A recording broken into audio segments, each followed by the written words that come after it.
paper ballot system or this, all this other shit. There's all this reform that needs to be done. And when was the last time you heard an American politician? I'll tell you when. It was Obamacare. But when was the last time that you heard an American politician talk about a positive policy that helped America beyond pandemic unassistance relief and health care? Obamacare. We've done two things. You can count on one hand. We've done two things good in this country in the last 55 years. And that's the wake-up call. It's been like 55 years. We've done, you could call tech being a good thing, I suppose.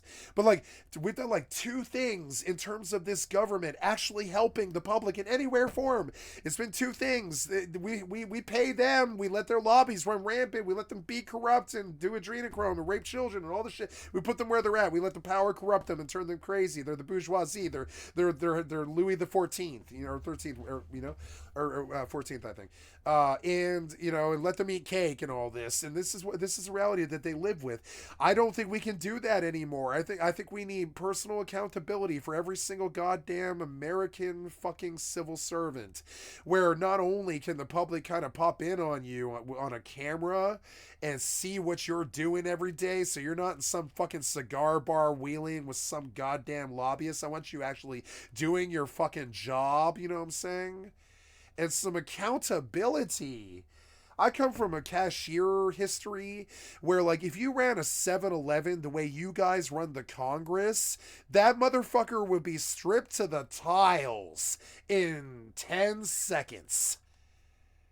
Stripped to the tiles, it'd be an empty house. It'd be an empty 7-Eleven inside of 10 seconds. If I ran a business the way they run America, And so, yeah, I would change it, but they fucked us with the drug war. I got a nice long rap sheet, 29 charges long.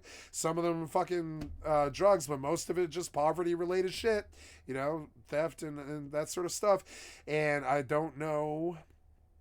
I can't help them now. Their drug war. I got hurt by the cold. I can't help them now. They hurt the one, not the one person, but I think the one person who has. I think I'm like the one person in this country that has nothing to lose. When my mother passes, I've got nothing left. I'm not the only one. There's many people like that.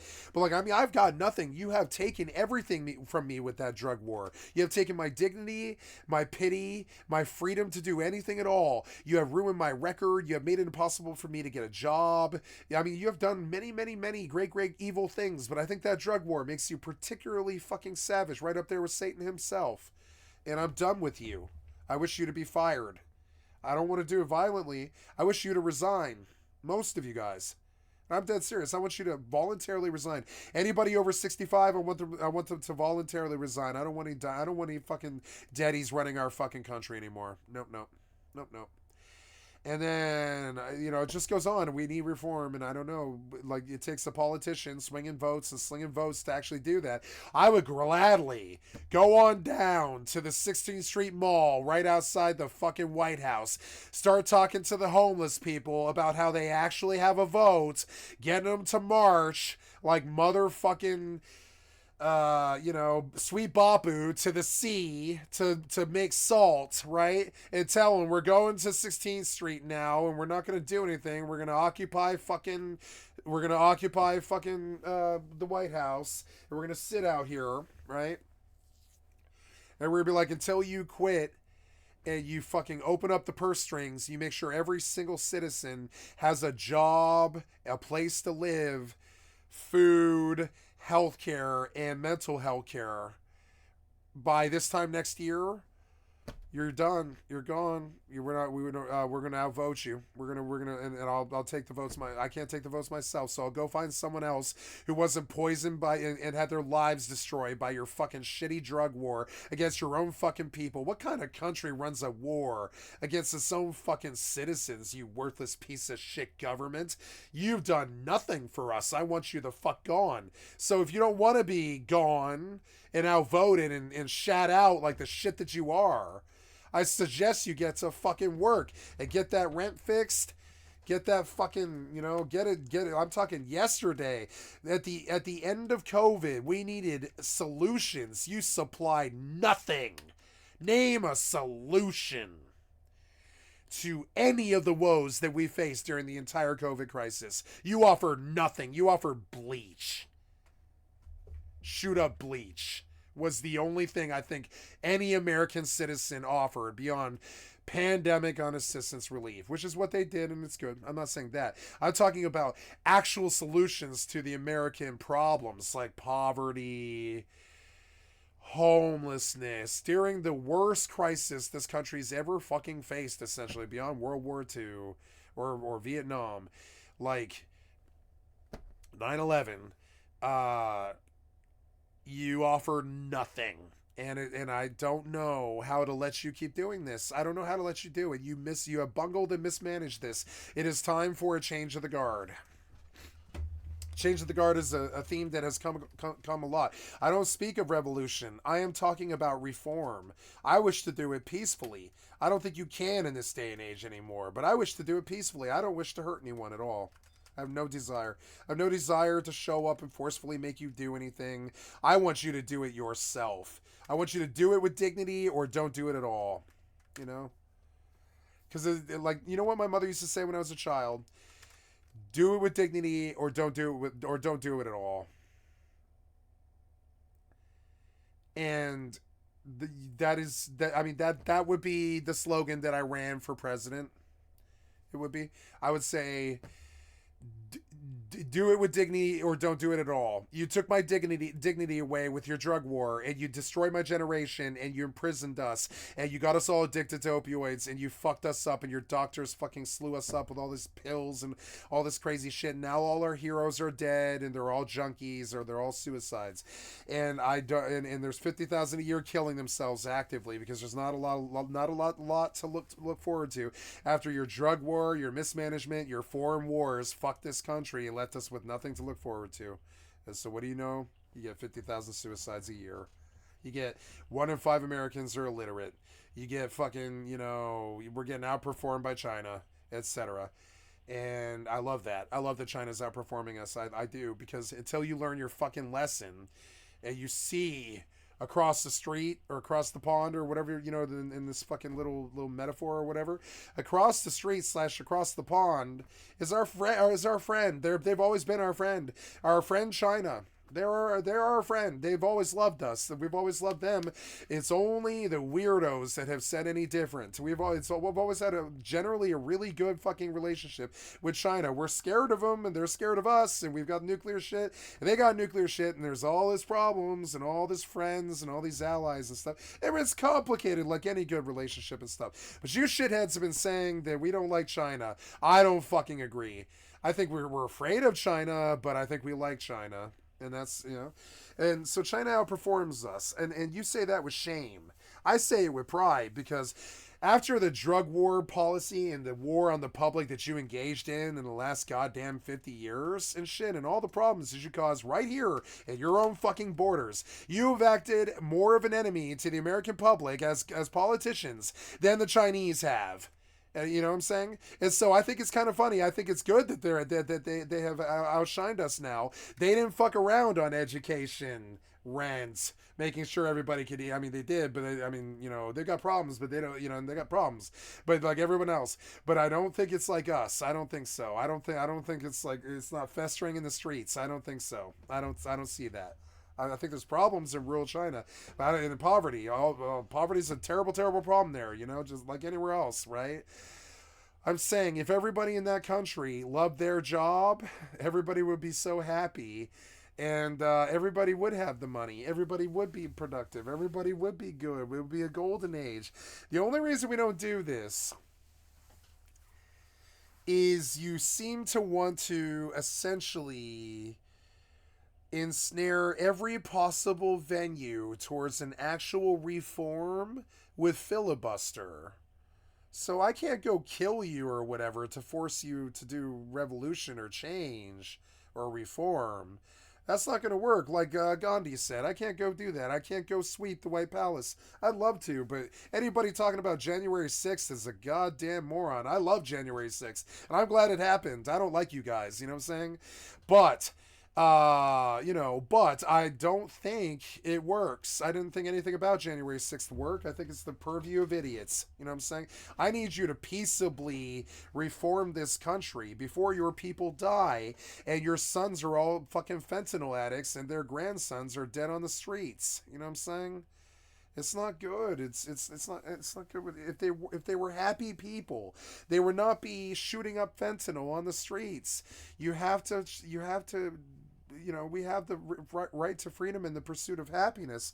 Okay, but I mean, I think in order to reach the pursuit of happiness that we always speak of, like Will Smith in The Pursuit of Happiness, to reach that, we have to be sound of body, sound of mind, sound of heart, sound of spirit, sound of everything, sound of home, sound of shelter, sound of war, only sounds of silence, not sounds of war, not sounds of Israel and Palestine conflicts, only sounds of get up there to space and get away from the conflict. You know what I'm saying? And I can speak eloquently about it the rest of my fucking life, but I mean, you poisoned the well. You made an entire generation unemployable. I view it as killing America.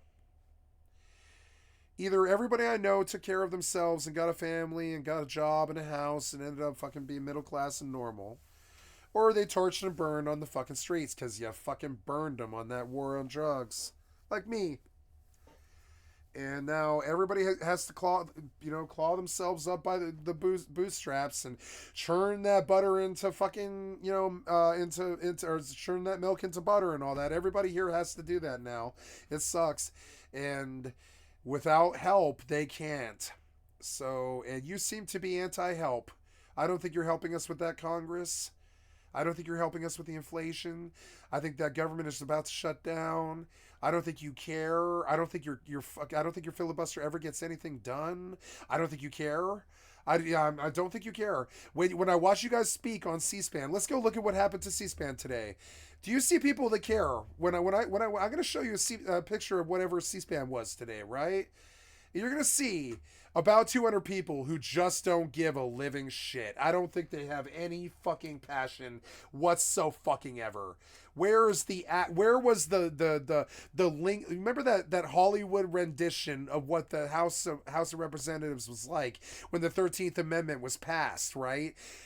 I don't see that here with these people. I see people droning on about shit that has entirely its basis in bureaucracy. Normally compiled during an expansive investigation such as this.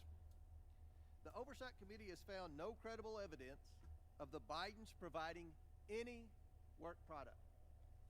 The committee has identified no legitimate value or document or even one... You're after Hunter Biden while your people are dying on the fucking streets. I'm not saying let him go or whatever. I'm saying your fucking priorities are so fucked that I don't want you here. I don't want you here. Your priorities are so fucking fucked. You want to go talk about Hunter Biden while this country dies? Get the fuck out of here, traitor. Get the fuck out of here. Your words are a traitor. You're talking about Hunter Biden while, like, right now as we speak, there is like 2 million addicts dying on the streets and you're worried about Hunter fucking Biden. Hunter Biden doesn't work for the government. Hunter Biden doesn't have anything to do with the government. Hunter Biden doesn't have anything to do with policy. Hunter Biden doesn't have anything to do with the starvation and the poverty on the streets. Hunter Biden doesn't have anything to do with the rent. Hunter Biden doesn't have anything to do with running this country at all. And you're there shaking your fucking finger in the fucking air as you kill this fucking country with your mismanagement, your misappropriation, and your misdirection. Your misdirection. Talk about Hunter more. Talk about Hunter more. Or whatever the fuck stupid shit you're on about. I'm thinking about the 25 friends that I have that are on the streets in America right now tonight. The 25 that I know. I can think of about 25 of my friends on the streets right now. Real close friends too. Right now on the fucking streets. And you're talking about Hunter fucking Biden. What? What? How dare you, sir? How fucking dare you, traitor? How dare you, sir? How dare you, sir? How dare you, sir? If I were to go to your job and someone proposed that I go talk about Hunter Biden and alleged influence peddling, as opposed to going directly to my constituency and my fucking jurisdiction and my fucking what's that when politicians district, right? I want this man to put that microphone down. I want him to take that fucking finger he's got shoving in our fucking faces and shut the fuck up. I want him to either resign immediately. If he doesn't want to resign, he needs to go home to his district. He needs to go to the fucking street and take a look at the shanty town just down the block from the house he grew up in. And I want him to come back to me at the end of that fucking business day and I want him to propose to me about speaking about Hunter Biden again. And if he does, I wish him fired. I will take his job. If he wants to talk about Hunter Biden after visiting his own district right down the street from the house that he grew up in, it doesn't matter which of the congressmen I'm talking about because it's inherently true. If any of these congressmen went home to their own fucking districts and visited the house that they grew up in and did a walk for a few blocks around it and saw what their own district, their own people, and their own public are going through, I don't think they could stomach talking about Hunter fucking Biden. Hunter fucking Biden.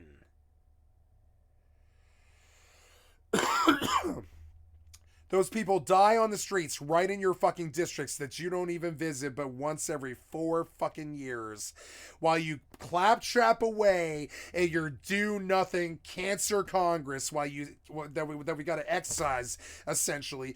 Kibitz with your fucking bullshit fucking electoral vote that's been crooked since the day it started.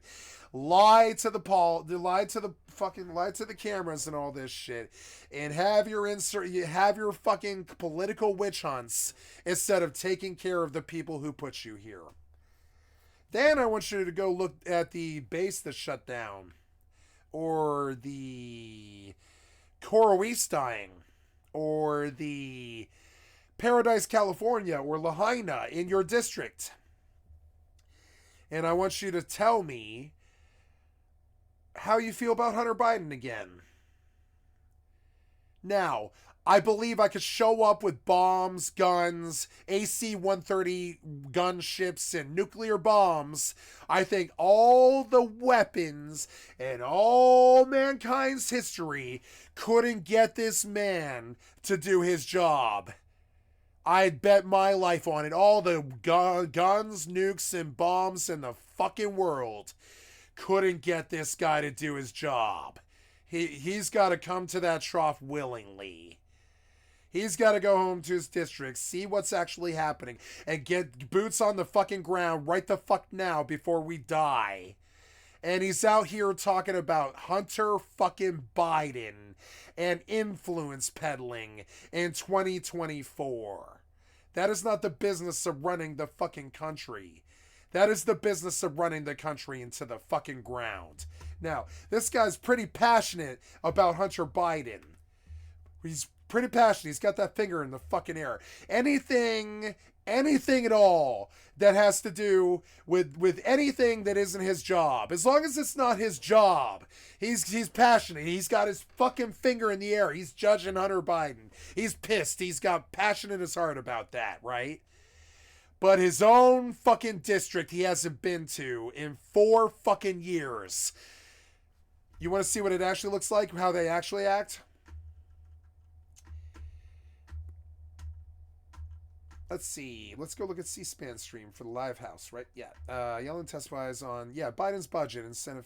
So we'll start with a look at the state of the economy. There's a 87-year-old dinosaur who I wouldn't trust to go to. The only thing I would trust him to do is go shopping at the market.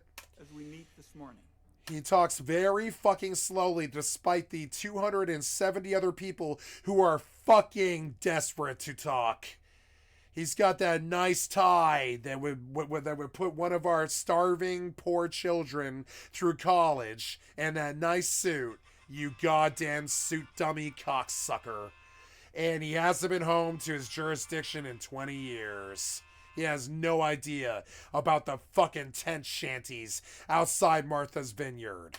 Or what? I'm sorry, not Martha's Vineyard, but where did this douchebag grow up? Probably Connecticut or something. United States. So whatever. I don't know. It's the strongest major economy in the world. No, it's not. Don't have to take my word for it. E-commerce is the strongest economy in the world. We don't own that. Trump advisor Stephen Moore. Amazon is the strongest economy in the world. We don't even own any economy anymore. All the economy in the world is going to the tech oligarchs. All the economy in the world is going to tech oligarchs because we don't have any money. We spent it all on Amazon and all this, and we didn't actually take care of our people. Agreed with. We gave Amazon a $260 million tax cut in 2020. 2020? I think it was 2020. Just 2 to 4 years ago, we gave a $260 million tax cut to Amazon. Because this dinosaur, who I wouldn't trust to, well, the only thing I would trust him to do is go to the market, can blather on for 5 fucking minutes about the budget, but did anything get done at all? With that statement in a recent interview. Wages rising significantly faster than inflation, which has come down. The labor market has never been better for. You understand? I'm not afraid of politics on my stream because I don't have a side. I'll talk about politics all the fuck day. Yeah, these do-nothing piece of shit dinosaurs blathering on about nothing for 60 fucking years and no solutions. Maybe a little bit of Obamacare and a little bit of fucking pandemic unassistance relief and some food stamps is the only thing these people have done to help us in the last 60 fucking years. You know what I'm saying? 60 years. Since 1970 fucking 6. Or whatever it's been. 54 years? Something? Since he's been in Congress. He's been doing nothing for a long fucking time. Workers.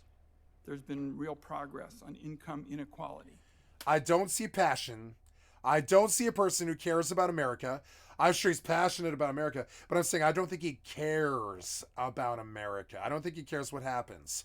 I don't think he cares what happens during this conversation.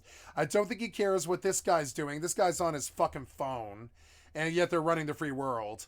You know what I'm saying? I don't think they give a shit. This is a period of booming entrepreneurship. Now, you can look at a scene from Lincoln. I can't do it without catching DMCA. But you remember that scene from Lincoln, many scenes in Lincoln, where they're all just screaming at each other, trying to get something actually done. And they're debating what they're actually fucking pissed about instead of just doing this stupid shit. He's on blathering forever, and nobody can even hear what he's saying.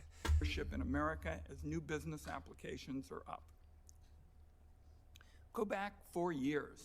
When COVID cases were filling up the hospitals and Americans were stuck at home wondering if... 4 years ago when you were still doing nothing. We can talk about COVID and the hospitals and the kids and all this, but we don't know what the actual problem was. 4 years ago, you guys were doing nothing. 10 years ago, you were doing nothing. 20 years ago, you were doing nothing except getting us in wars and false flagging us and killing our own citizens in 9/11. 30 years ago, you were doing nothing. You're 40 years ago, still doing nothing. Still doing nothing. 50 years have passed, still doing nothing. You passed some healthcare initiative. You've helped us in some crises. You've got us in some wars. You do nothing. You've done nothing. And I want your traitor fucking dinosaur asses the fuck out of here yesterday. they'd be able to stock up on toilet paper. Forecasts for the economy. Here we are talking about toilet paper. I don't understand what this has to do about actually fixing America. I think you're in. I think you're in committee again, blathering on, doing nothing, and I think it's an entire political system that has to die. I think it has to die. Doing nothing has to die. This guy's going to blather on. At the end of it, they're going to be like, okay, we listened to your speech, and did anything get done? Did anything get signed? Did a bill get passed? Did anything happen? The answer is no, not for 55 fucking years. There has not been a bill passed in 55 years that mattered. I don't think. So, well, there's been assault weapons bans and such. But I mean, I don't think there's been crazy bills, you know? Maybe when they tried to kill abortion, I guess. Stuff like that. But I mean, like, overall, there really hasn't been any fucking policies in 50 fucking years. I can't think of anything Clinton did. Obama got us Obamacare, so I like him, you know. I can't think of anything Trump did. I can't think of anything Reagan did. I can't think of anything that... it just goes on. I can't think of anything that John Kerry would have done. I don't, you know, I go on. I think about, I can't think of anything that, I can't think of anything that Biden's done. I can't think of anything that I can't think of anything that Bill Clinton did except get a blowjob. I can't think of any policies that any of these men passed except for the Glass-Steagall repeal. I can't think of any. I can think of the vetoes that you did. I can't think of anything that you actually did. I can think of the times you said no and you said no to unemployment assistance and put, you know, 7 million American children now on the streets on December 15th, me being one of them. But I can't think of anything you did. What did you do in the last 55 years, dinosaur? I can't think of it. Did you stop any gun violence? No. Did you help the prices of food? No. Did you help the price of rent? No. Did you help us with healthcare? No. Well, you helped us with healthcare, but I'm saying the price of healthcare? No. Did you help us with the infrastructure? Not really. No. Paradise burned. Did you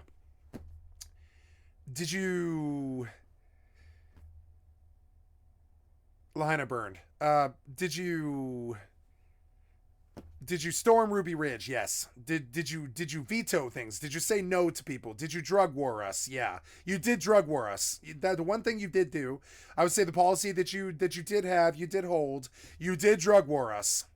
You drug warred your own citizens. Go looking for an enemy overseas, you fucking piece of shit, brainless government, goddamn do nothing parasites.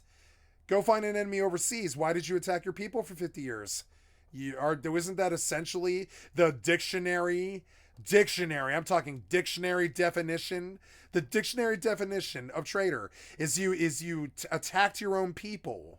I mean that's close to it. It's not going to be attacked. It's like you gave secrets away or something like that. But I mean it's close to it. It's like you attacked your own people. You put millions of Americans in jail for a non-violent, important substances. Not important. If they want to kill themselves, let them do it. If they need help, help them. They're people. They make mistakes. They need your help. Your solution was to put them in jail? And I think you're the essence of a traitor. I'm sorry, but I mean, I think you've been attacking the American public, doing nothing, but doing nothing and attacking the American public for 50 years. I can't think of, if we're friends like you, I'll take China and Russia. I'll take China and Russia over you. I'll take fighting China and Russia over my own fucking government. I'll take my chances fighting China and Russia. I'd rather fight, I'll take my chances or whatever. You know what I'm saying? It sounds, I hate you more. I look at you do nothing in that fucking suit dummy bow tie for 60 fucking years while you drone on and blather on without a fire in your heart to be found for 50 fucking years about anything that's going on. You just blather on about budget and COVID and problems that you caused, and you do nothing. Dire. The economy under President Biden has... I mean, I did something. I did more than you. I tried to be a lead singer. I try to be a fucking world-class raider. I did more than I myself, as a single person, did more than this government did in the last 40 years. I have tried to attain more things as a personal single person than this government. I mean, it's not true totally. They got healthcare, and they do take care of defense, and there is some infrastructure stuff going on. There's stuff that they do, yes, you know. So some of these civil servants actually do their jobs and stuff. But it's not adequate. It's not adequate. You know what I'm saying? It's not adequate. These people up here running the systems at the top of it are not doing anything at all. Smashed those negative forecasts to bits. Nearly every other country in the world with a developed economy. You want to talk about forecasts all day? How about actually planning for the fucking weather? Talk about forecasts all day. Financial forecasts of how bad it's going to be when you get us in another war, get us in another fucking problem, or piss us off so bad we storm you. You know what I'm saying? Yeah, you're the problem. You want to weather that storm, or do you want to forecast it, you piece of shit? How about instead of talking about financial forecasts of woe betide or whatever, how about you offer a solution? You're a fucking leader. How about you instead of sitting there talking about it right now? I'm saying, where's the passion like I've got right now while I speak to you? How about you fucking shut the fuck up, pause for a minute, put your fucking fingers to your fucking lips and be like, look guys, I don't know what the solution to this is, but I'm gonna fucking toss something out here now, and I need you to talk to me about what you think of my solution. Biden's budget, right?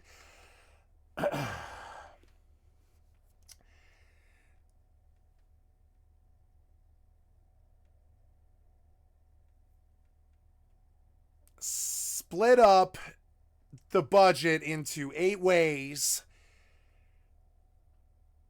10 ways, excuse me, 10 ways, 10 ways, 10 ways, right? Split up the budget into 10 ways. The budget that you have to spend, right? Instead of wars or defense shit or any of that stuff, you just cut all that, cut all that. I know you don't like that, but you gotta cut all that, right? And you cut the budget that you got for the oncoming year into 10 fucking things, like a pie chart, right? I can draw it on a fucking... I'm going to offer you what my solution is. I don't hear you talking about this, right? But I do. I'll talk about it.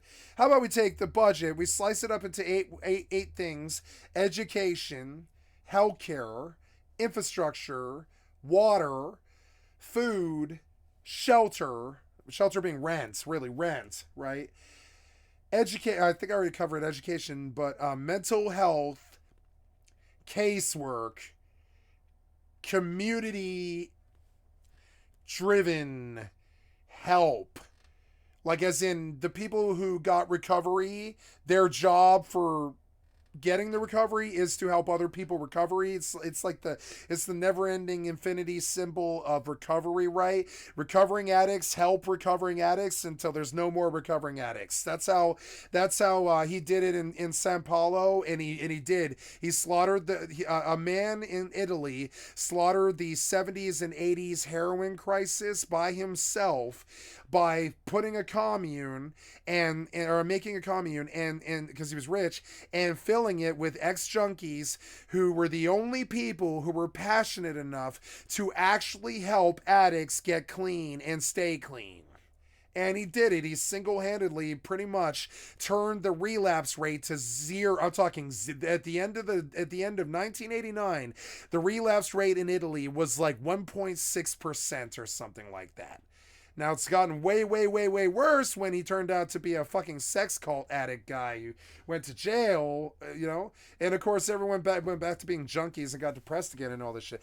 But, I mean, if the government were to make sure that all the ex-drug addicts were helping take care of all the ex-drug addicts in a very structured, very real way, and all the empty houses in the land are used as recovery and all this stuff, and we make sure everybody's got a home, there's not a single fucking human in this land walking these streets because unwillingly, right? I'm talking about unwillingly, and all this, and you're gonna drone on about how COVID was 4 years ago, a problem you caused.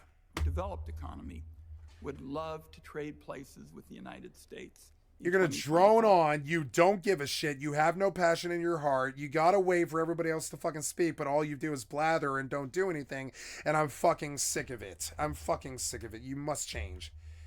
I'm done with your dinosaur fucking bullshit. Now, It if is not enough. It is not enough. And I want people with the kind of fervor and strength and power that I myself like wield. You know what I'm saying? I cannot have this do nothing suit dummy talking head blathering on for fucking 60 years about the problems that he himself caused. I cannot have that.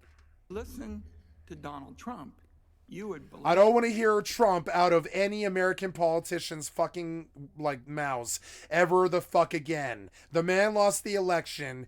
Get the fuck over it. If he comes back, vote him out, but shut the fuck up about him and prosecute him and let it go. I don't want to hear an American politician talk about Trump ever the fuck again, or Hunter Biden or Hillary or any of that shit again. If you aren't talking by 6 a.m. tomorrow, if you're not talking about what you're doing about the tent shanties in your fucking district and what you yourself as a civil servant are going to go down to those fucking gutters and do something about the fucking problem directly that day, I will fire you. I will fire you. I will just fire you. I will vote you out. I will fire you.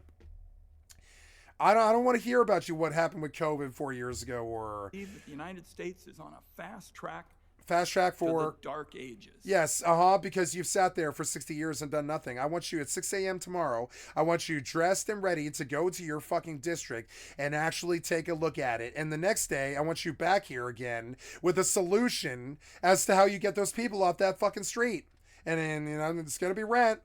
And how are you going to do that? You need money for rent. Okay, well, you want to talk about the fucking budget then? That's not going to work. We talked about this budget for 60 fucking years. We don't get to talk about the budget. What's the actual solution to this homeless problem? We don't get to talk about the budget. The budget's not the solution to the homeless problem. We're going to actually talk about solutions now. You have done nothing. You drone on. You know what I'm saying? What does he want to do when it comes to big economic policy? Now notice he says big economic policy. He uses a really weird blanket statement because there is no big economic policy. They call it BBB, but it's just the same old stuff that the government's always done: paving the roads, taking care of the power lines, making sure the children are safe and warned about stuff, and making sure the parents can raise them well, and all this other shit that the government does. But instead you're using phrases like, what was it again? What does he want to do when it comes to big economic policy? Big economic policy is the double speak, just weird fucking like neuro-linguistic bullshit you are using to avoid doing your fucking job. You use the blanket dumb buzzword statement like big economic policy instead of even BBB because it's all a bunch of air. None of it actually represents anything at all. You wouldn't have left a big blanket statement like big economic policy there in that thing. If you cared about this country, you would have been like, well, there's going to be a sweeping reform here for the rent crisis, and we don't know what it is, guys, and I want suggestions. If you don't start talking like that, like a real leader, I will fire you. You're like, oh, blah, blah, blah, on and on and on.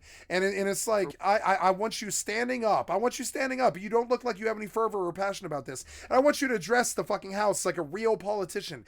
And I want you to fucking talk, and I want you to ask them. I don't care about what you want to tell them about Biden and his economic budget and stuff. I want you to open a forum like the Senate did in Greece and actually ask them what to do. You're not asking any questions. You're not getting anything done. You are not being a politician. You are being a hot airbag. That is all you've succeeded in doing in 60 fucking years. And I'm sick done nothing with your dead dinosaur ass. Straight done. For one, Trump allies... He could be a Democrat, he could be a Republican. I don't care. His party affiliation means nothing to me. Nothing people doing nothing people in the House of Holes is still nothing people doing nothing people in the House of Holes, no matter what their title is. Republican, Democrat, doesn't give a fuck. They're Republicrats who sit in their House of Holes and talk about nothing, like it's like a Seinfeld government. It's a Seinfeld government, and I'm dead done with them. Donezo with them. Fire him yesterday. Get him the fuck out of here. I'm not talking about a revolution like January 6th. I'm talking about I want that man's resignation in the fucking morning. Name something that you've done for this country in the last 60 years or you don't keep your job in the morning. And if he says, well, I worked on the budget for 40 years, and you did what? And you did what? You let the government shut down? Or if he says, I worked on Afghanistan relief, or I worked on the war in Afghanistan, I say, why did we go to Afghanistan again? We're white Americans or whatever. Not all of us are white, of course. But I mean, like, we're white Americans. Why are we in Afghanistan again? Do we live there, or are we visiting, or do we have some business in Afghanistan? Is it oil? It must be oil. You seem to really like to start oil wars. So I'm sorry that we were in Afghanistan for 20 years, and I'm sorry that you spent 20 years on Afghanistan, but you still did nothing for us. You did something for them. You hurt and killed a whole bunch of them, but you still did nothing for us. You killed a bunch of us, lied to us about who did it. Then you went over there, and you killed a bunch of people over there. Then you came back here 20 years later. You're like, finally, Joe Biden's like, all right, we're done with this stupid fucking war. Thank God. But that still is not doing anything. It's just leaving. It's still not doing anything. It's still not doing anything. You just left. That's all. That's all you did. I guess you could call that doing something, but not really. It's like the absence of doing something. You left. Leaving is the absence of doing something. You left. You know? You're not there doing something anymore. You left. You know what I'm saying? You left that place. So it's like, why did we go there again? Oh yeah, your dinosaur ass talked about a whole bunch of bullshit about going over there and killing a bunch of people because you lied to us saying that they killed a bunch of our people. But no, you crash your own American plane. It's your own American building. And killed a bunch of your own citizens so you could get us mired up in a quagmire for 20 years in some Middle Eastern country that ironically is called the Graveyard of Nations because every other nation on the planet goes in there every 100 years and tries to sack them, fails and dies horribly. And so guess what nation we're going to attack, guys? Afghanistan, the Graveyard of Nations, the one place nations go to die if they attack it. We're going to Afghanistan, guys. You piece of shit, do nothing, warmonger, fucking assholes, both sides, Democrat and Republican. Gotcha to get you the fuck out of here. It was a good experiment.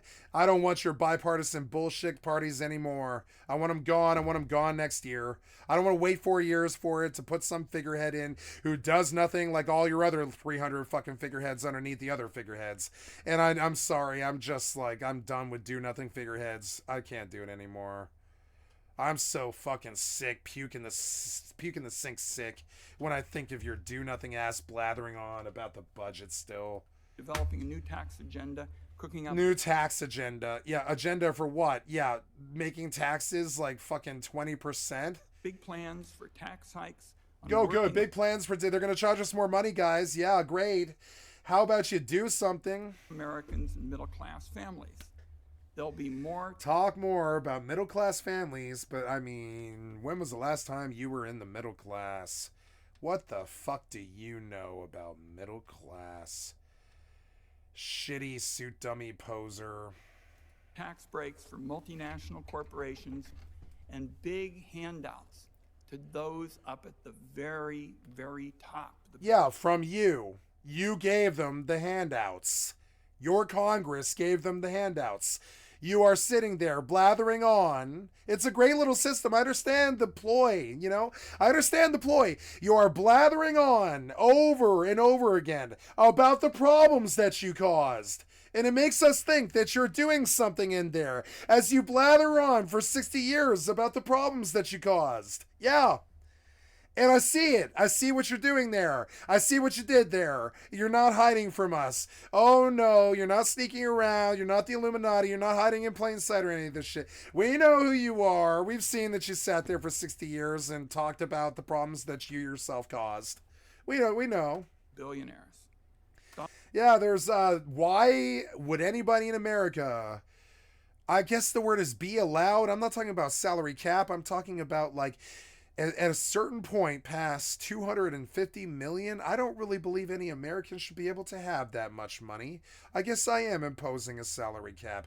What the fuck does one single person need more than 250 million fucking dollars for? I can see it if you're a real estate mogul and you own 200 planes or something like that. I can see it, you know?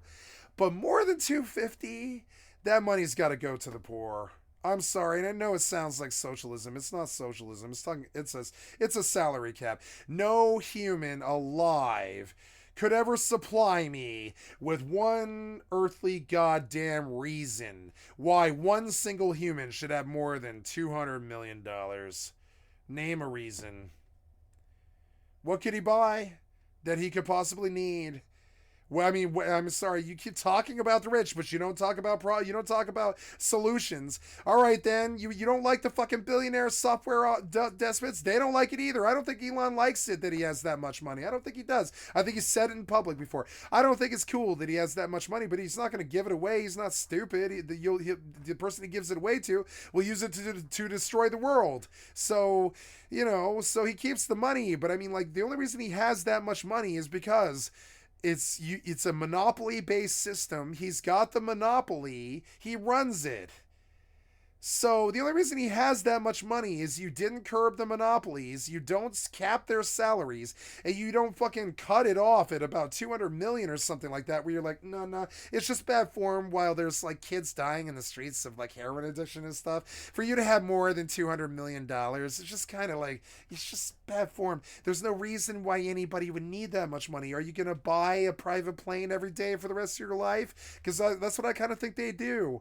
And while the rest of us are like, oh man, I wish I could afford college tuition at a uni, you know?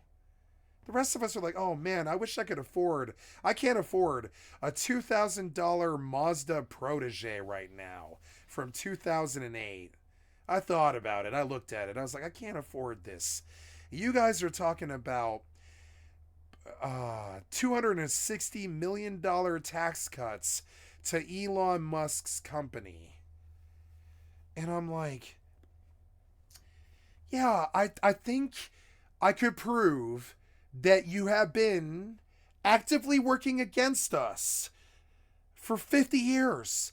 I think I could prove it in a court of law. I think you've actively been working against us by doing this secret little thing that you think nobody's sussed out yet, where you complain constantly in this filibuster do-nothing Congress all day long, getting nothing done about the problems that you caused.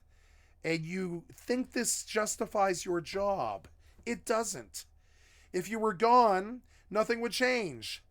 You know, it would be the same old, same old. If you were gone, nothing would change. It'd be the same old shitty capitalism. That's the other thing.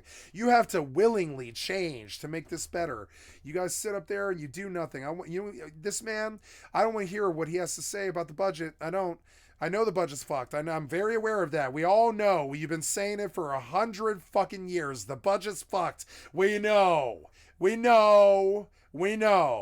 Okay? What I do need from you is to report to your fucking district in the morning and take a look at what you've been ignoring.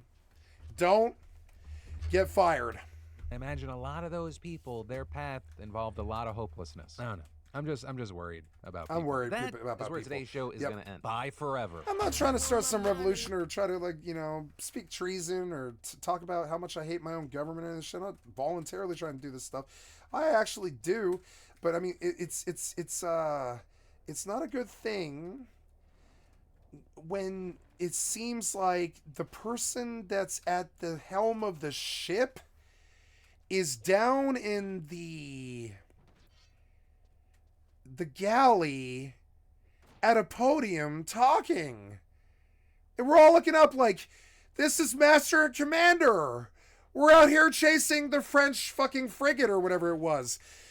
They're pirates, you know? It's cold. There's been no wind for 7 fucking 7 decades. There's been no wind or whatever. There's been no help in 6 decades or something like that. There's been no wind in the sails for 5 decades, something like that. And it's Jonah. And we're blaming Jonah. You know, we're blaming you kind of because nothing's been done for a long time. And you're down here in the galley talking about how bad the shape of the ship is while the rudderless ship spins in the fucking dead water. And it's like, yeah, we know it's bad. What's your solution, Captain? Maybe beat hands to deck. Tell us to do something. Help us help you to get us out of this fucking mess. We know the fucking budget is bad, but I mean, I think you just talk about the problems that you caused all day. And you can't let us help you to fucking fix it. I don't know what your fucking issue is, but I think it's doing nothing. I think you would rather get shot or get blown up by nukes than do your fucking job. Donald Trump wants to repeal the Inflation Reduction Act. Look at it. Look, he's speaking in buzzwords. Listen to this shit. Slow it down a little bit, right? The billionaires. He's it's like hashtags. It's like billionaire. It's not solutions. It's hashtags. It's hashtags for problems that he caused, right? He's speaking in hashtags for problems that him and his do nothing ilk caused, right? I'm gonna hit you with it. They're hashtags. Listen to them. Donald Trump wants to repeal the Inflation Reduction Act. Colleagues, we spent a lot of time working on that in this committee room. Committee, no solution. He's just talking about the problem in buzzwords of shit that he caused. That's it. That's all it is. That's it. And it outrages me. It's like I see you there, sitting there talking about the problems that you caused down in the galley instead of up there at the wheel in your district trying to save your people. You're here in this do-nothing room with this do-nothing Congress. Who wants to, as part of that repeal, gotta get off it, include the funding for the... So, great episode of Philip DeFranco. We're going to switch up the subject content here. Haven't gotten political in a while, and when I get political, it's hatred towards everybody. You understand me? You do-nothing motherfuckers, I hate you so much, and it's both of you, Republicans and Democrats. And so I like it when I get into politics, and I don't ever expect to be criticized for it, ever. And if they do, I'll own them alive. Want to know why? Because I'm not trying to fucking bring someone down. I'm trying to bring all of it down. I want the Republicans and the Democrats gone. And so, yeah, I suppose it's the same old hatred of a party, both parties. Yeah. And I want them gone. Yeah.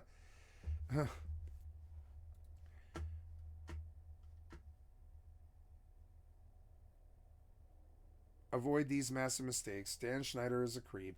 Madam Web. Yeah, Dan Schneider is a creep. Yep. Madam Web, disaster class movie. Apple's Mother Nature is a cringe catastrophe. Dark ambient sleep in a 10-hour loop. The shocking state of SW Tour in 2024. This one interested me, so let's go see. Well, it's finally time. What's the Star Wars music? That's the one. This is now copyright claimed. 2. I know. I'm a massive MMO fan. So on paper, I should really enjoy Star Wars The Old Republic. But this is actually my second attempt at playing this title. The first time, I got bored and quit, okay, I'm sorry. So will put myself through 100 hours, change my opinion on this 13-year-old MMO, or will I find myself unable to get past the first 10 minutes? If you want to find out, stick around and join me on this review of Star Wars The Old Republic. Then it does the little jazzy bit.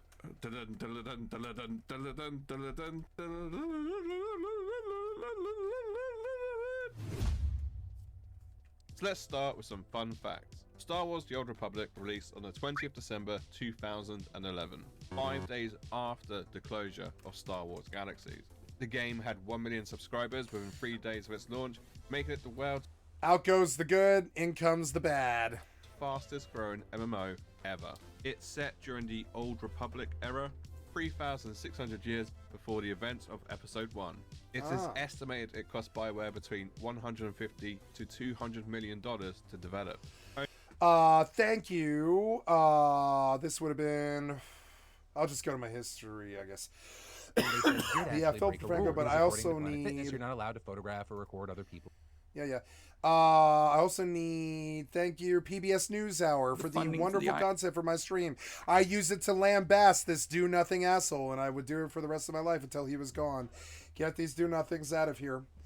Do nots. They're donuts. They're do nots, right? Get these donuts out of here. I'm gonna start calling them donuts. You heard it here first. Get these donuts out of here. They're do nots. They don't do anything. They're do nots. They're donuts. Or donuts.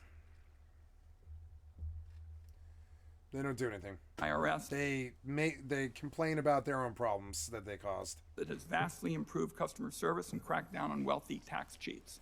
Yeah, but you cut those wealthy people that break.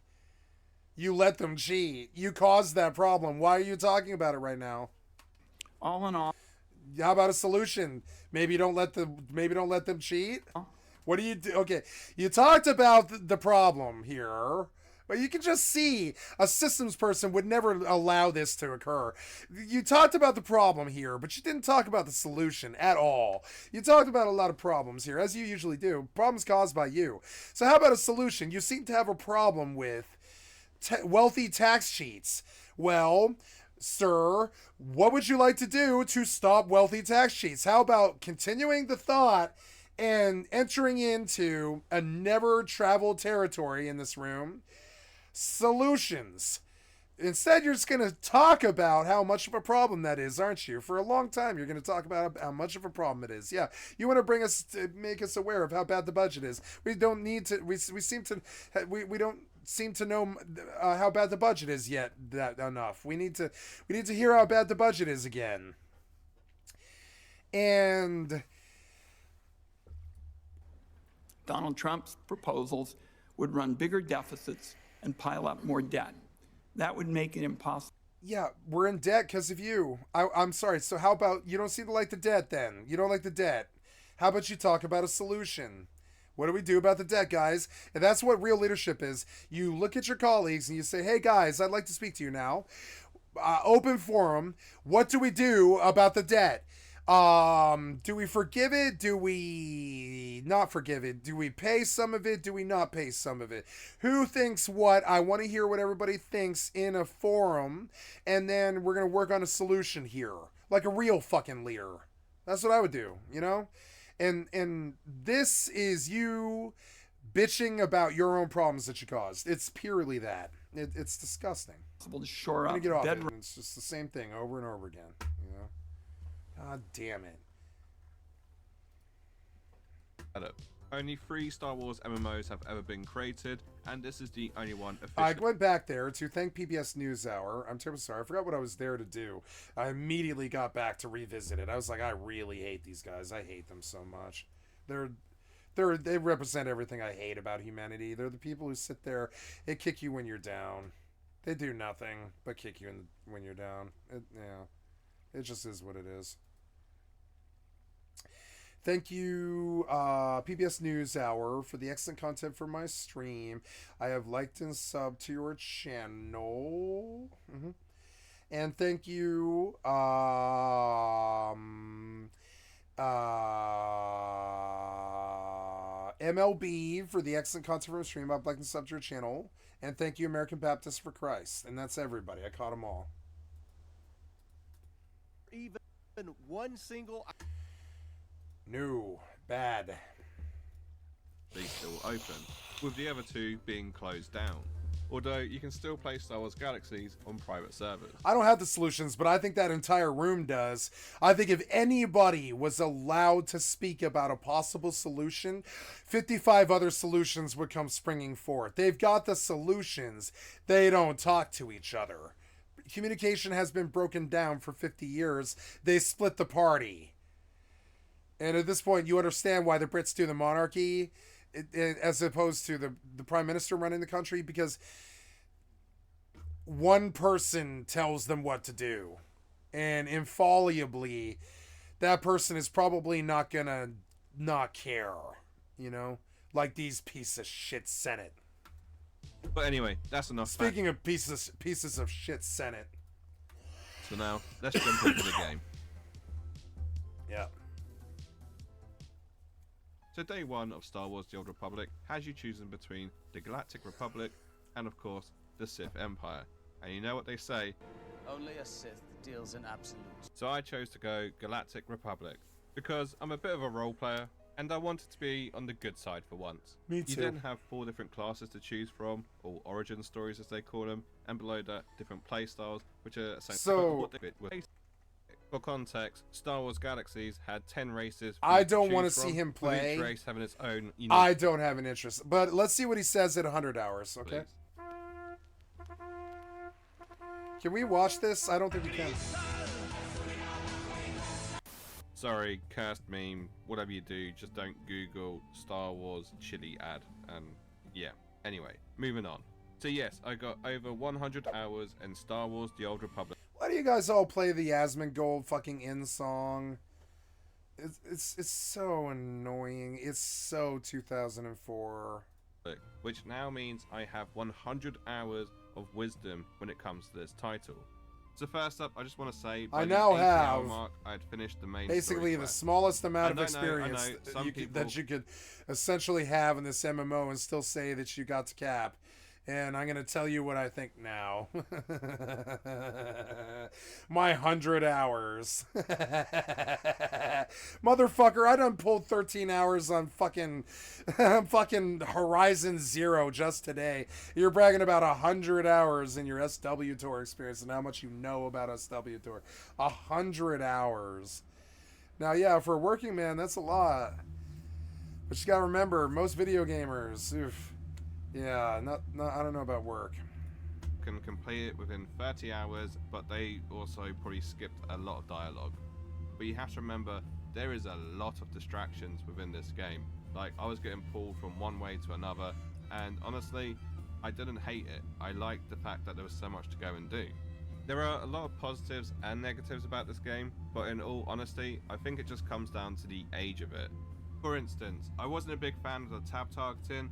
I felt like if this game had action combat, it would shine so much more, but unfortunately that's the direction they took, and it was popular at the time, and it's something that's just never going to change. So I can't really say too much about the combat because it is what it is. And it's the same for the graphics. You know, I bet this would look amazing in UE5, but at the same time, I don't mind the fact that it is a bit cartoon looking. If anything, it reminds me of Clone Wars. However, there are aspects of the game which I think could generally improve. We've heard enough. That was Rust, by the way, I think. That was Rust. I'm fairly sure. From you. For instance, it's not a very social MMO, well, not to begin with anyway.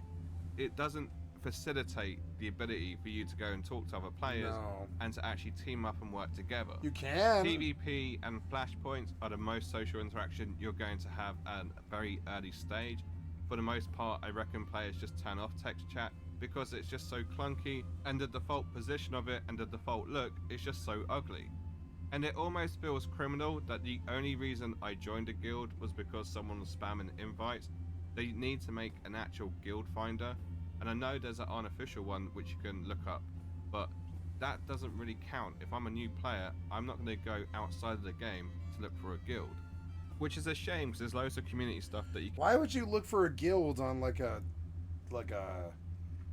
what, 300 pop game? What's the pop of this game? It's gonna be a bit more than that because it's free and all the people that are experimenting, but maybe 1,000 pop.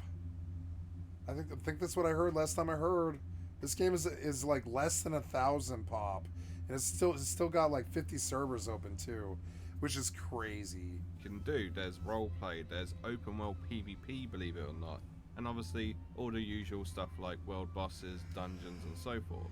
It's stupid that you have to go so far out your way to be social in an MMO. I think as well the acquisition. And there you go. That was all I needed to hear. Thank you.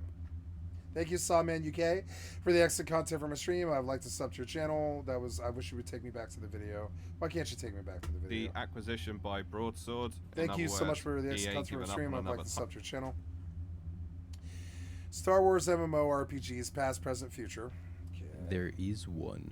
Thank There you, was Saint one. Million. And there may I be have another. 81.1k. I'm sorry. I have I have liked and subbed to your channel. Thank you for the excellent content. I see that you have 81.1k. It all started with a little game called EverQuest. Its gameplay was derivative of text-based MUDs. I call from out the early numbers 90s, because or not because I care multi-user how much the dungeons, numbers is. which I watch 1,000 subs all the time. Actually, I prefer them. Actually, but I think it's important to note what the community's reception is of the person. Not like it's a competition, but that in like, are we listening to There the is underground or are we listening to the establishment? And that's why I mentioned, I'm going to start mentioning the subs, because he's kind of establishment, okay? At 81.1, that's basically a games journalist at that point. So understand, this guy, he might be talking from an indie point of view because that's his origins, but I don't think he is indie. I think he's sellout game journalist now, and we're going to see what he says, but I bet you that's the approach. There was one. And there may be another one. So if it's a 300 sub brand new person, or just somebody who hasn't got their exposure after a couple of years or whatever, they might, oftentimes the ideas are better. The ideas are better if the person hasn't been universally loved. The ideas are better. They're like more unique and more like against the grain and more like, more, organic and authentic and stuff. The more, as I've noticed, the more subs they've got, the more homogenized they are. And so this is one of the things that I actually am starting to understand about my own channel, right?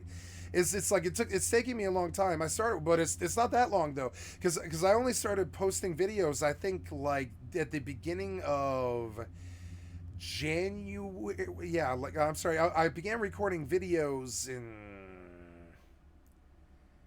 oh no, like I think it was like November, I think.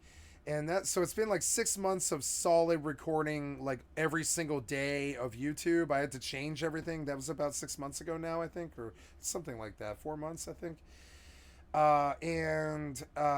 So in that time, I have put whatever this number is. I don't know why it's not showing me. How many of these do I have? Like fucking, yeah, I've got a lot. It's 1.4k, I think. Let me look at my channel. I'm not bragging. I'm just saying it's not like a brag, because it's not there's nothing to brag of. There's no reception. So I have 124 subs, but 1.4. I have 1,400 videos on YouTube in the last 6 months. In 6 months, I put 1,400 videos on YouTube. I don't care if it's boring. It's long form. It's the entirety of the experience. If I'm down and dying, I'm down and dying. If I'm up and getting cheated on by a hacker, I'm up and cheated on by a hacker. If I'm yelling at some scrub, I'm yelling at some scrub. I don't edit it. I don't cut it. I don't, or whatever. So why I'm saying this is I actually like being 124 subs, because I think my ideas are actually more received and are actually listened to a little bit more. And I like being in this area. I've always liked being in the underground. I'm an underground person, and I'm okay remaining there for the rest of my life. The follows don't mean anything to me at all. You know what I'm saying? So, like, I mean, I like it when they go up, because I'm doing this as work. It's nice to get positive reception and stuff. But I note his subs, because I've noticed that people with numbers like mine are braver and actually say what they want to say. People with numbers like his don't. And I'm going to start calling out the subs to every video that I watch, because, and I'm going to start doing that right now this minute, because it does matter. It matters. It's kind of like that app that tells you how biased a fucking news outlet is, or a news app. Like, I'm going to start doing the same thing for subs, because the more subs they have, the more homogenized, the more community approval, the more echo chamber, the less original, the less interesting, and not always, but mostly, the more received they are, and the more movies that they make, the more videos that they make, the less the less spontaneous and interesting, the less interesting they are. Interesting is the word I'm looking for. The higher the subs are, the less interesting they are. I find the more homogenous they are, the less I like it. And so but I look for big numbers though. I look for big numbers to see what the successful ones are doing, and track it and follow it. And so I don't know if I trust an 80K Andy's opinion on Star Wars MMORPGs, because he's essentially, in my opinion, if you're at about 100K subs, you are essentially a sponsored game journalist at that point. You have interests, you can't say things without them maybe denying you ad revenue or being mad at you for taking a side or saying something that hurt profit margins or something like that. Remember, the more interest that they have, the more they're the more they're you know, the more homogenized and the less interesting they are. So I like remaining at 100, and honestly, I have gained 100 subs in 6 months, so I'm only getting like 10 a month or something like that, and maybe one every 3 days or something like that. It's very, very slow, but it is happening, and that's all that counts, and it's just going up. One day, I have this both existential fear and also desire to wake up and see a number that makes me feel that I am essentially a journalist and am biased and have to be careful about what I say. Now, this guy has to be careful about what he has to say. I can scream about the government. Now, if I had 450,000 subs, I couldn't scream about the government on YouTube. They would kick me off. So if you wonder why I don't value what anybody has to say in my chat, so I don't read it, or because I don't read it, if you wonder why I don't care what the follows are, you want to know why I don't care about getting hate raids that inflate my follows and all this stupid shit, right? Or vice versa, losing follows because of hate raids or any of this other stuff, right? I don't care about the abuse. I would care about the abuse because I don't deserve it. But I don't, I paid my debts to society. I don't deserve any abuse. I've not done anything wrong. Nothing wrong. I've done the ultimate sin, be bad at gaming. I'm sorry, I'm bad at gaming. I admit it, So now, I look at him and I'm like, man, it would be nice to reach something like another zero, right? 811,000 subscribers. I want to wake up, and it's my existential nightmare, at 811,000 subscribers or something like that, before the million plaque. I believe you are a games journalist at that point, and not only that, you're making like 8 times the income of a games journalist because you're famous, right? So at that point, you have lost your credibility. And you are the, as according to Almost Famous, you are the enemy. So I'm gonna start noting the subs because it matters. It all started with a little game called EverQuest. I'm gonna stop after this one, guys. I'm brain dead and I'm tired and I can't even focus on the fucking games anymore because I've been been doing 14 hours a day for fucking 2.5 years. And I'm serious. I've taken a few days off in 2.5 years, like maybe 10. And I've taken whatever that is, 700 days of 14-hour days, 8 to 14-hour days. And so I'm tired. It's that endless tiredness of a streamer, I'm fucking tired. I'm so tired. It's this endless... It's not fatigue, because that would depress me. It's actual tired. It's like, I'm so tired. I could sleep right now. I could close my eyes and fall asleep right now. I'm so tired because I love my job. This one might be good. I don't know. What was I watching? It was the Star Wars one. So let's listen to him. But I also don't know. He strikes me as a games journalist in terms of his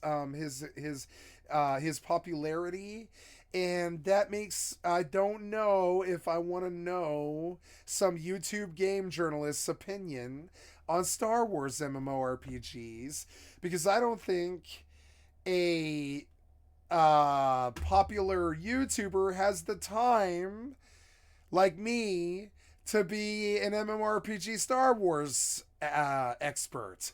So, and the way he approaches it here is he's like, I'm going to give you the skinny. I'm going to tell you about the past and the present and the future of Star Wars MMORPGs, right? He's like, I've got the skinny. I know what it is. But Mr. 80,000 subs is probably spending 14 hours a day like me for the last like 5 years like me or whatever to try to get rich being a fucking streamer or whatever. And he doesn't have the time to play Star Wars and MMORPGs, not in the modern age anyways.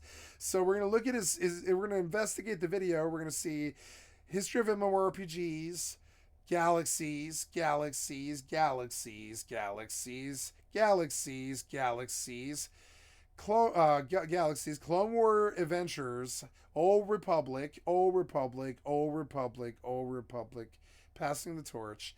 And the entire thing plays out in his, and I'm gonna watch some of the video, but I do want to say these chapters play like a indexed book written by the industry. This is literally like the segmented tags of a commercial for the Star Wars MMORPGs industry, and that's not what I came here for. And so the subs mattered, the name mattered, the fucking chapters mattered, the games he chose mattered, all of that mattered. Now we're gonna listen to him, but I don't know if I trust him. Its gameplay was derivative of text-based MUDs from the early 90s. God, that looks or fun. I like multi-user MUDs. dungeons, I don't want to which play are them, but they look themselves fun. derivative of Dungeons and Dragons has been around since the early 70s. Is played by an estimated... They always play this clip. All these old dinosaur boomers that are trying to talk about these old dinosaur games, they always play this particular clip with this particular advanced Dungeons and Dragons player's handbook, because it's like the only open source thing anybody can find. It's like the only open source video anybody can find about advanced Dungeons and Dragons that won't get them in a lawsuit.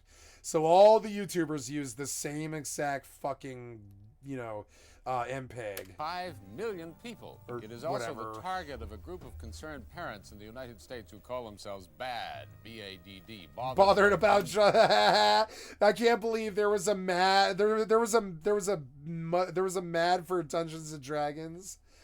Dungeons and Dragons. with character archetypes such as the warrior, The wizard, warrior, and the the wizard. wise ass, The wise ass. or some of the other advanced classes in between. You slay monsters, you get loot, and if you're lucky, you experience a decent story. There's no board or pieces. It's all in the imagination. I'm gonna walk out. You're gonna walk out. A black exit out of your game. You have just died, went into another multi-universe, no longer existing. You just got wiped out. Okay. The battle is decided by an intricate scoring system and by these special dice. I would, of course, be remiss not to mention Ultima Online, a significant 2D MMO from 1997, and there were many aspects of this game worth mentioning for this video. It was very PvP-centric, with sandbox elements never before seen in an online game, such as owning houses that actually took up space in the world. Players could attack each other at any time, and death meant your body would fall as it was, lootable by any and all players. It was truly an RPG. You were living in the world. We invite you, and several thousand of your closest friends, to live, quest, fight, love, or hate in a fully persistent world, where every action you take affects the lives of others. Let me get some water. But this game was fully 3D, and the PC gaming public became witness to the birth of many MMO tropes. Relentless experience grinds, brutal death penalties like corpse runs and de-leveling, obscure quests with no quest helper, raiding for high-end loot, camping rare spawns for 36 hours, paging your guildies on your beeper This guy's good. when that rare world boss finally pops. Multi-boxing, could you imagine? He knew what he was talking about. It actually kind of surprised me. His numbers are good, and it just goes to show that even the waspy nerds who actually played the games can still get 100,000 subs. It just goes to show. I love YouTube. It's the great equalizer. Anybody with some talent can fucking do it. Anybody. And I love it. I didn't understand what it was until a couple of years ago. Anybody can do this, and it doesn't matter how you do it. And if it's good, you'll succeed, and if it isn't, you won't. Yeah. And much more antiquated bullshit I can't fit in this video. It was old school, but back then, it was school, because you skipped school to play it. It was character permanence in a persistent and immersive online world. Jolly cooperation to take down mighty foes. Trade and commerce. Economy. Words. Dueling for glory. And filthy sexting. I met my wife in EverQuest as well. So you guys met through EverQuest? Yeah, all three of us met through EverQuest. I think EverQuest was a brilliant game. There were so many great aspects, not only to the game itself, but the community. Someone stops by and says, hey, how do I get to such and such place? Oh, you give them the you give them a location number. It's not like you just point and say, go that way. But as they leave, they're like, their character will wave or bow, and they'll say, good hunting. And you'll say the same, good hunting to you. Role-playing would be taking on the persona of your character. This is an XR, it's a lizard. A lot of people who really get into the role-playing, when they're typing words with an S, they'll put several S's in as if it has a lizard lisp. People will speak in like Old English. It's interesting to see some of the people that really get into the role-playing aspect of the game. We're not really together though, so... Do you think that if EverQuest never existed, that World of Warcraft would have come into existence when it did? No way. I mean, we were heavily influenced by it. I mean, we were also extremely influenced by Ultima Online, but it was really EverQuest that spurred us to the idea. The first impression was just completely wow, blown away, like a kid, in Paris for the first time. Never having been to Europe. I gladly pay my $9.99 a month, and I get to indulge myself in something that's familiar and that I like. The game required a monthly subscription to play to keep the servers running. This was a new concept back then, but kids were more than willing to steal their parents' credit cards. It quickly became the highest-selling RPG ever at the time. By early 2000, it had sold over 230,000 the best thing copies. that we could have. It's the best thing that we could do at the time. But it was a crappy game. The only thing good about it was the skill up. Copies. The game would eventually peak. Skill up was good. All the rest of it was garbage, pretty much. It was way too much walking, way too much problems, way too much sitting. More than Final Fantasy.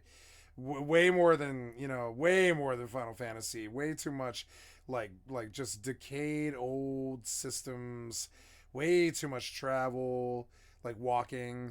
It was cool when you first played it. You were like, wow, this game's big. And you were like, oh my god, the biggest game I played is Grand Theft Auto. This game feels like it's got 60 Grand Theft Autos to it or something, because it did. And you're like, wow, I could walk all day, and it would take me... It'd probably take me 2.5 hours to get from one side of this continent to another in real life. It'd take 2.5 real life hours to walk safely from one end of this continent to the other. And you wouldn't even really want to, because what's the point, And, or you would just die. And yeah, at 550,000 active subscribers. And so EverQuest was big. It was big, like big. Like it was it comprised so much amounts of space that you could travel as a character. It was massively fucking huge. It was like, wow. It was just endless expansions, all really big. And that's good, but I mean, the game itself was crappy. The only thing, I would say the skill up was good, and the auto swing was good. But the only thing this game really served was to show the world what was possible. And then a lot of people really truly loved it because it ate your soul. It was like, you can't log off. You're in the dungeon. You have to walk out of the dungeon, or while you're logging, you're going to get pop aggro. And if you get pop aggro, you're going to die. And if you die, someone's going to loot your corpse. And if someone loots your corpse, you have lost 3 days of work or something like that. And so you're like, fuck, I can't log. It's 4:50 in the morning. I'm just going to stay up all night and walk back to Kunark or whatever the fuck town is or whatever. I can't remember.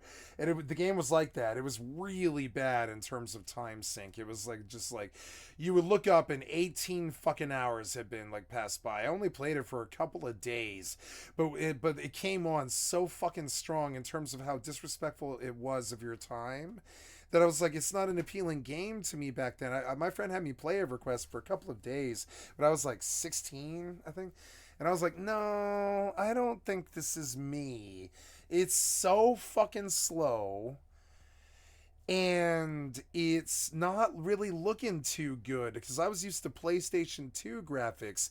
EverQuest looked like utter shit compared to PlayStation 2. Like, what's the most beautiful game on PlayStation 2? Probably beautiful, or I'll go to YouTube, right? San Andreas probably, I think, is like the most technically beautiful game on PS2, I think. So San Andreas graphics, right? Yep. No, I'm not looking for PS2 versus PC. I'm not looking for remasters. I'm looking for PS2, GTA, not high graphics, just graphics, right? San Andreas graphics, right? And so you'll understand what I mean. Like, I was used to Grand Theft Auto, like San Andreas when EverQuest was popular. I remember I was like 15, something like that, I think. And yeah, it was. I was like 15 when my first girlfriend's little brother introduced me to EverQuest. And I played it for a couple days. I got it on my computer and I didn't tell anyone. I was like, I'm not going to tell anyone I bought this game. It was kind of funny because everybody hated EverQuest. They were like, oh, that game that turns you into a basement dweller that never leaves his house and plays for 14 hours every single day, goes to bed, wakes up 14 hours, goes to bed, wakes up 14 hours, goes to the 7-Eleven, buys cigarettes and fucking Mountain Dew and gets to be 400 pounds and lives off the government or whatever. And that's what they said about EverQuest back then. They were like, that's what EverQuest will do to you. Do not buy it. That's what they would tell you at the GameStop. They'd be like, do not buy EverQuest. It will turn you into a fat loser basement dweller person. They're like, go buy San Andreas and be a kid. Right? You couldn't. It was hard to buy EverQuest. You could bring it to the aisle, and the fucking GameStop guy would lean back. I know because my best friend was the manager, and he would lean back and he'd be like, EverQuest. And the kid's like, yeah, I thought I'd try it.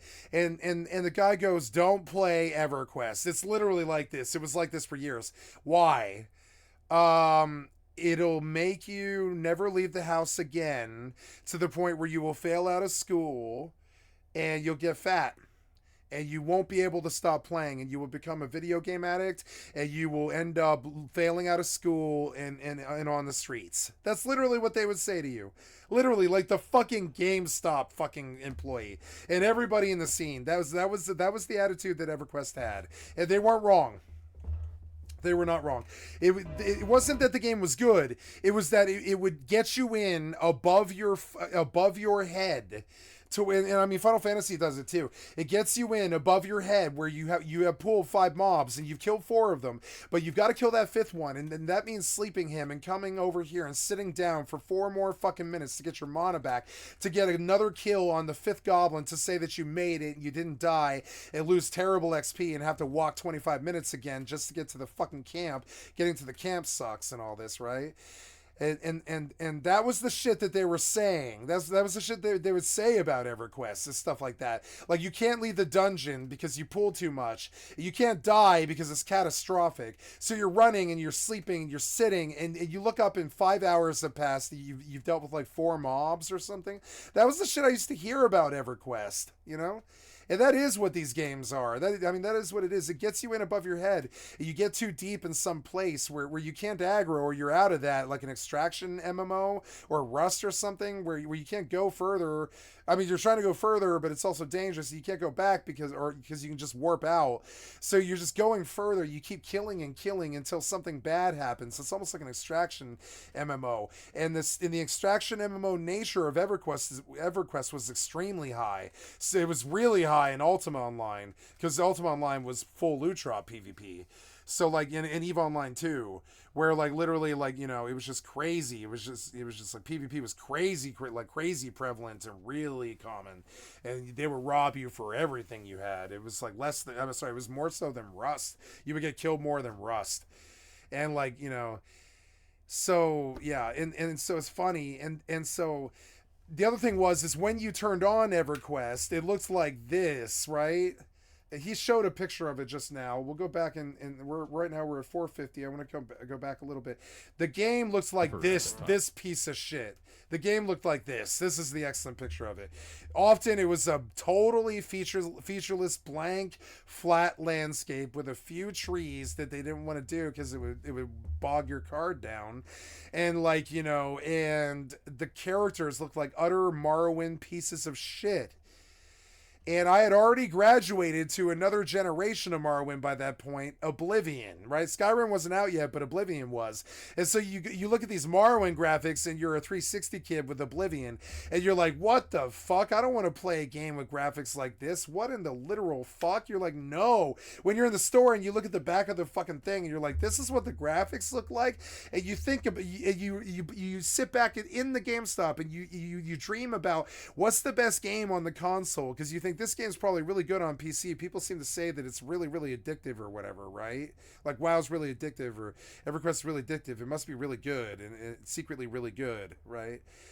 And then you think about how you're a console person and you think about the best graphics of the best game on your console and you compare it to this piece of crap that you're looking at. And that's what we're doing here. This is what San Andreas looked like, with like sun and trees and cars moving and a nice UI and color, and you know, he's got a belt and you can actually see the character. It's not amazing still, but you can actually see the character. He's got definition. You can tell that he's a, you know, young strapping black male, and like, you know, and that's and just like her graphics, kind of, you can tell it's a little bit higher end than this. Her graphics were better than EverQuest, right?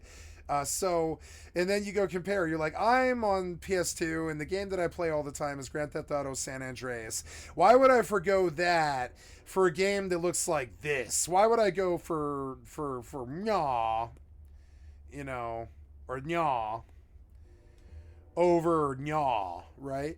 And you would put the EverQuest thing back down. You would just, the graphics were the major turnoff. It was really the thing. To steal their parents' credit cards. Galaxies was like this. WoW was not like this, but all the other ones were. Galaxies was like this. It was fucking fugly. Anarchy Online was fucking fugly. Ultima Online was fucking fugly. And it's not only that it was fucking fugly, it also looked like it was actually literally ugly. It wasn't like fugly like the graphics were bad. It was graphics were bad, but it was also like it was almost like they had gone out of the way to make the character images look like worse. You know what I'm saying? It actually kind of looked like they had gone out of their way to make it look worse, which was crazy. So you're like, oh man, I'm not going to go back to the dinosaur age just because the MMO is good. And that's why EverQuest died. That's why WoW got born. And WoW was the best game ever made, I think. It's hard to say. Disco or WoW. Baldur's Gate 2. Or, well, 3 now. Skyrim. Quickly became the highest-selling RPG ever at the time. By early 2000, it had sold over 230,000 copies. The game would eventually peak at 550,000 active subscribers at $9.89 a month per customer. Oh, that's so cheap. That's a lot of gold. EverQuest's unprecedented success and influence would alter the gaming market forever, and it established the MMORPG genre. But other studios caught on to this success. This was like, this is what it looks like today. This is what EverQuest looks like today. And you can see that it's not that bad now. I would say it's not that bad now. I would say it's not that bad.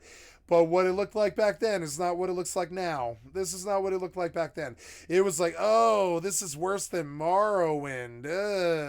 Blockface. Minecraft Blockface with terrible bodies that look like stick figures with plump sausages and, you know, and it's just like, ugh.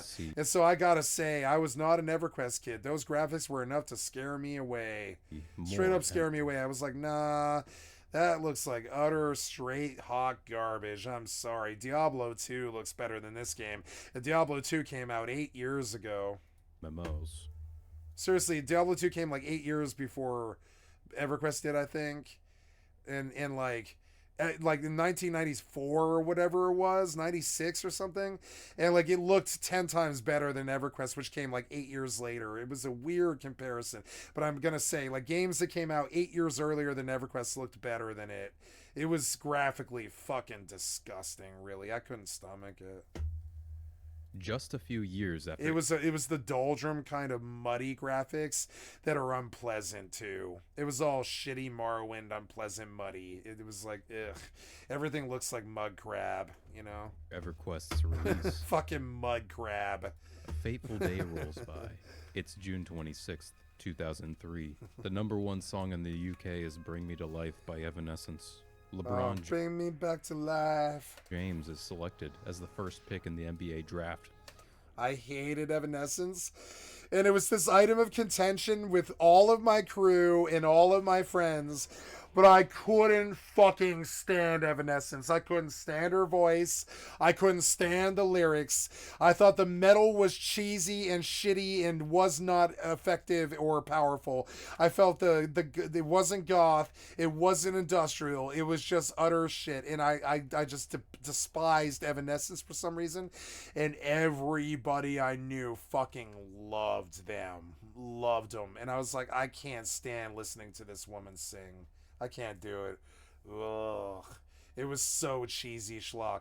It was like they were drinking and getting a divorce and then doing a fucking video about drinking and doing a divorce about a video doing drinking and getting a divorce, and they're like drinking and getting a divorce in the video, but they're watching a video about drinking and getting a divorce in the video. It was so cheesy. It was like novelty in the worst way, and you could tell they had this torrential fucking they were cute, but they like, you know, or whatever, but they like and they were famous, but they had this torrential love marriage thing going on, and the whole thing was just atrocious in my opinion. It was like, it was so cringe. Even back they were cringe before cringe was cringe. I was like, I don't know. They were all over top 40. You couldn't get away from their song, and I always hated that. I really held that against bands if you couldn't get away from their song. You know, that means that they wrote it to be an earworm. She wrote all of her shit to be an earworm. And I'm sorry, but like, we don't need all earworms all the time. We're save me and all that stuff. And it's like, nah. So yeah, I'll hard pass on fucking Evanescence. I'm terribly sorry. The other one really pissed my friends off really bad. There's been a couple of them. I'll say two more, okay? Two more bands. Blues Traveler. I can't fucking stand Blues Traveler. John Popper. We used to actively spend all Friday afternoon playing Magic the Gathering and literally making fun of stupid ass John Popper when I was like 12 years old. He was like the biggest butt of the joke in America. Everybody I knew was making fun of him. He was such an idiot, kind of. And his lyrics were so cheesy, and I hated him. And at some point, all of America just fell in love with him and legitimized him. And it was like, and suddenly knew his name and bought his album and all this stuff. And all of a sudden you hear the same 7 tracks off that crappy fucking album. And they were all earworms, and they were all inane, and they were all dumb songs that sounded like fucking, what's her name? Alanis Morissette's Ironic. And then like,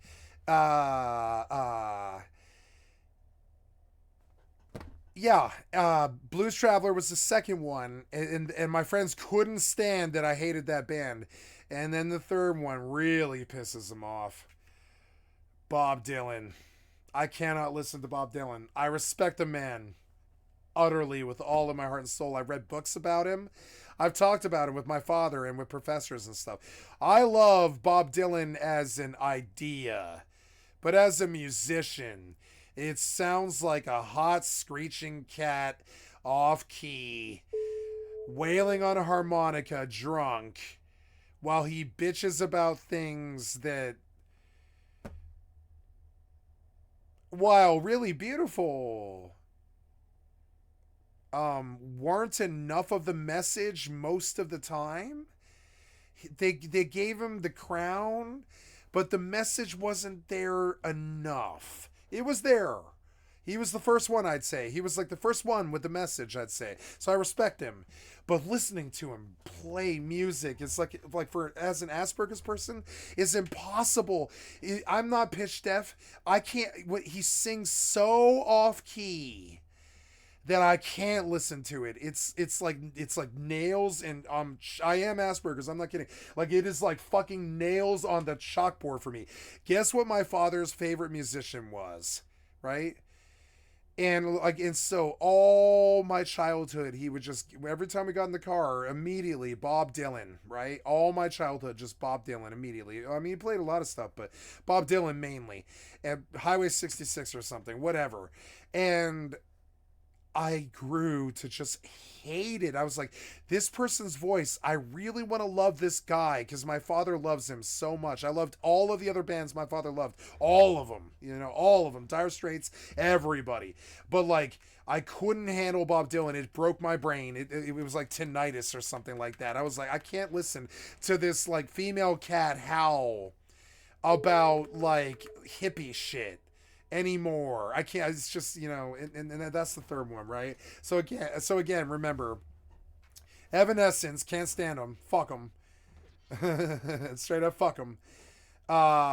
Blues Traveler, can't stand them. Fuck them. I don't care if they were on the radio or you love them or whatever. Fuck Blues Traveler. I can't stand them. Disgusting. And finally, Bob Dylan, and not because he's bad or he's that I don't respect him or he wasn't the greatest singer of all time or some shit, right? I believe he's the greatest singer of all time, I really do, but putting him actually on the radio is like, no, it's a hard no for me. I'm like, I'm sorry, I've tried and tried before. It literally it causes me to become uncomfortable. I have an aversion to it. That off-key howling is disgusting to me. I have nothing but derision for it. And it's weird because he was so good. He was such a good writer and a good guitarist. But boy, that voice of his was, ugh. You know, just thinking about it. That rough, nasty, off-E, drunk, sounding fucking heroin gravelly, you know. I don't know. And the Supreme Court makes a landmark decision for LGBT rights in Lawrence v. Thomas. But most of this was lost on me because I was 12, and apparently all I cared. I don't think that was the era of LeBron James, actually. Oh no, it was. Never mind. He's right. Was the release of a video? Yeah, I think that is that year. That's like what, 2004? Yeah. I think. I think. Are you dying? Oh god, you are dying.